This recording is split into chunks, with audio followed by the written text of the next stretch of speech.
안녕하세요 여러분, 부자오빠입니다. 요즘 너무 힘드시죠? 정말 다들 힘든 시기인 것 같은데 제가 오늘도 멘탈적인 부분을 말씀을 드릴까 합니다. 저는 80% 이상이 멘탈이라고 생각을 하기 때문에 오히려 요즘처럼 힘든 시기에는 그냥 내가 뭐 취미생활을 한다거나 계좌를 아예 안 들여다본다거나 어떤 형태로든 내 마음을 안정시키는 것이 중요하다고 생각을 합니다. 그런 의미에서 제가 제 생각을 쭉 말씀을 드릴 테니까 그냥 편하게 봐주시면 좋을 것 같습니다. 뭐 공감 안 하셔도 상관없습니다. 개인적인 생각일 뿐입니다. 주식에서 가장 두려운 것은 하락장이 아니라 기업에 대한 확신이 없는 것입니다. 확신이 없기 때문에 존버하지 못하는 것이고 압박감을 이기지 못하고 손절하는 겁니다. 남들이 아무리 좋다고 해도 스스로 확신이 없으면 절대로 매수하면 안 됩니다. 우리는 어린애가 아니죠.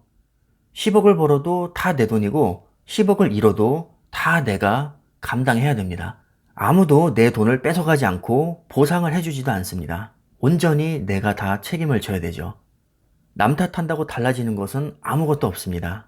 자, 그렇기 때문에 확신이 없는 종목에는 절대 투자하면 안 됩니다. 왜냐하면 나만 힘들어지거든요. 2만원짜리 주식이 10만원 갈 것이란 확신이 있는 사람은 만원으로 떨어져도 10배 먹을 수 있다면서 설레는 마음으로 매수합니다. 당연한 거 아닌가요? 2만원일 때도 사던 주식을 만원이 됐다고 안 살 이유가 없습니다. 오히려 더 좋은 거죠. 그러나 확신이 없는 사람은 멀리 보지 못하고 당장의 손실에 꽂혀서 개잡주라고 욕하면서 손절하고 나가는 경우가 많습니다. 2만원일 때는 좋았던 주식이 만원으로 하락했다고 해서 갑자기 개잡주가 됩니다. 팩폭 정말 죄송합니다. 그래서 우리가 주식으로 돈을 못 버는 겁니다. 특히나 최근의 하락장은 누가 봐도 기업의 가치와는 무관하게 연준의 금리 인상, 양적 긴축, 러시아 우크라이나의 전쟁, 인플레이션, 유가 급등, 채권금리 급등, 소비자 물가지수, 그 밖에도 푸틴의 핵 도발, 기타 등등 대부분 외부적인 요인으로 주가가 크게 하락한 겁니다.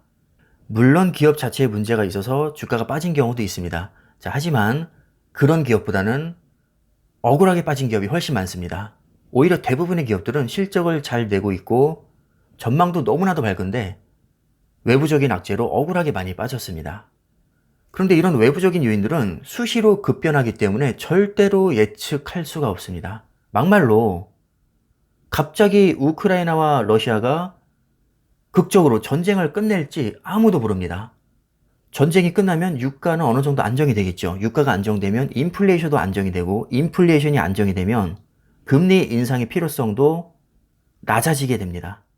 그러니까 어떤 하나 요인만 바뀌어도 연쇄적으로 거의 도미노처럼 모든 상황이 다 바뀔 수도 있는 상황이기 때문에 지금 상황이 최악이라고 해서 무조건 주가가 빠진다는 보장이 없는 겁니다. 우리가 예측할 수 없는 수많은 변수가 있습니다.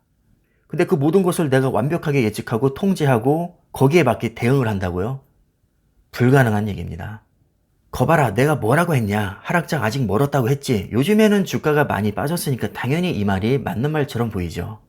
근데 왜 이 말을 다 지나고 나서 모두가 알고 있을 때 하는 거죠? 미리 알려줬어야죠. 미리 알려줬어야 숏에 몰빵을 했을 텐데 말이죠. 인터넷에 계신 수많은 노스트라다무스 분들께 간절히 제가 부탁을 드립니다. 제발 다음부터는 미리 알려주세요. 같이 전재산 숏에 몰빵해서 부자 됩시다. 악재가 많으니까 당분간 더 빠질 것 같다. 이 정도로는 부족합니다. 정확히 몇 월 며칠에 최저점 얼마를 찍고 며칠까지 얼마까지 반등한다. 이렇게 날짜와 정확한 퍼센트까지 한치 오차 없이 알아야 완벽하게 대응을 할 수 있습니다. 정말 궁금해서 묻습니다. 이런 예측이 정말 가능한 건가요? 만약 가능하다면 왜 지금까지 워런 버핏보다 유명해지지 못했고 일론 머스크보다 부자가 되지 못했나요? 제가 볼 때는 충분히 가능할 것 같은데 말이죠. 지금은 악재가 많으니 2개월 동안 30%더 빠지고 그 후에는 반등할 것이다. 설마 이런 감을 가지고 대응을 하라는 건가요? 만약에 1개월 동안 25% 빠지고 나서 그때부터 7개월 동안 100% 급등하면 어쩌죠? 다 지나고 나서 거봐 내가 뭘 했어. 주가 빠진다고 했지. 이건 누구나 할 수 있는 얘기입니다. 정확한 날짜와 퍼센트를 단 1의 오차도 없이 예측해야 그게 진짜 능력자입니다.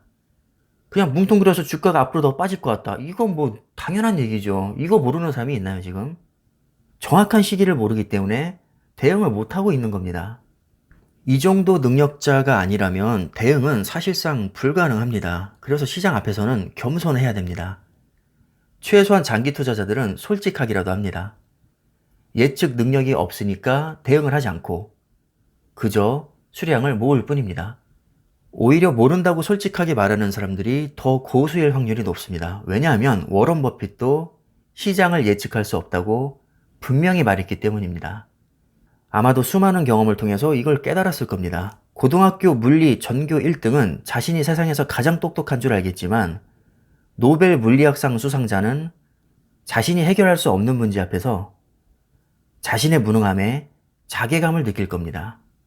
세상은 내가 아는 것이 전부가 아닙니다. 적어도 제가 아는 한 시장을 완벽하게 예측할 수 있는 능력자는 지구 역사상 단 한 명도 없었습니다. 오히려 단순하게 생각을 해야 됩니다. 언제까지 빠질지는 모르겠지만 언젠가 하락장이 끝나고 상승장이 다시 찾아올 테니까 쌀 때 과감하게 매수하자. 하지만 저점이라는 보장이 없으니 분할로 나눠서 들어가자. 그래야 예상치 못한 상승장이 나와도 수익을 즐길 수 있고 계속 하락해도 추가 매수를 들어감으로써 수량도 늘리고 평단가도 낮출 수 있기 때문입니다. 한마디로 어떻게 될지 모르니까 양다리를 걸치자는 겁니다. 1년 동안 하락장이 지속되면 그 기간 내내 싸게 매수하면 됩니다. 어차피 10만원 갈 주식인데 2만원짜리가 만원이 되면 기대 수익률은 2배 더 올라가는 겁니다. 따라서 확신이 있다면 배짱을 가지고 과감하게 매수하시면 됩니다. 자신감을 가지고 투자하시면 됩니다. 근데 그 자신감은 뭐 그냥 생기진 않겠죠. 당연히 내가 공부를 많이 해야 생깁니다. 열심히 공부하시면서 자신감 있게 본인의 주관대로 밀고 나가시면 될 것 같습니다. 자, 그럼 오늘 영상은 여기까지 하겠습니다. 감사합니다.